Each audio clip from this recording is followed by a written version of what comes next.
Hi, I'm Joshua Powell and I'm a conservation biologist, and welcome to the Russian High Arctic. We're in Franz Josef Land, which is part of the Russian Arctic National Park, and we bring you this direct from WWF with WWF Voices. We're actually at one of the ranger stations up here in the Russian Arctic National Park on Hooker Island, and some of the ranger stations are manned year-round, although the headquarters of course are on the Russian mainland. It's an incredibly remote archipelago and always was historically uninhabited. And now there are a few military personnel and rangers who are based here. And one of the conservation concerns that some of your questions have been about has been about whether the rangers are seeing an impact of climate change year on year. And they do report that they are beginning to see a change in the sea ice up here. It's not as noticeable as some other areas in the Arctic, including Svalbard, where residents are reporting a very significant change. But they are beginning to notice a change here. And climate change is a concern for the Arctic and for Arctic biodiversity. It's a concern for a couple of reasons. The first and most obvious is habitat loss. So much of the Arctic revolves around ice, and a lot of the key species up here are highly specialised in order to survive in an icy world, including kind of key enigmatic species like the polar bear.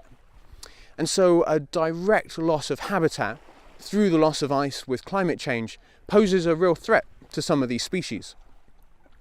It also means that there's an impact in terms of a life history of a given species.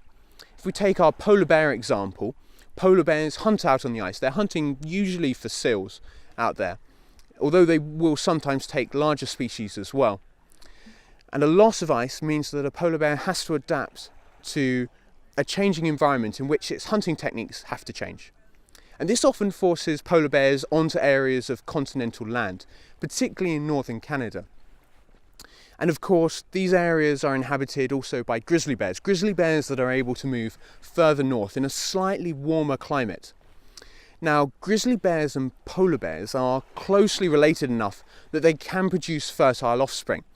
These are known as pizzlies, at least by the media. There's no official scientific name for them. And they have a range of characteristics. They look like a combination between both of their parents. And the reason this is a problem, and it's a problem for conservation, is that for every pizzly born, it means that you've got one less polar bear cub that's being recruited into the population that year. You're essentially directly reducing your population of polar bears.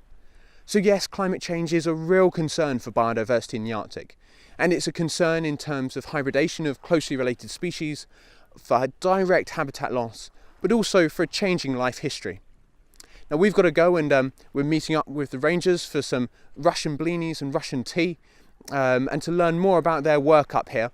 But remember to check back using the hashtag WWF Voices for more updates about biodiversity in the Arctic.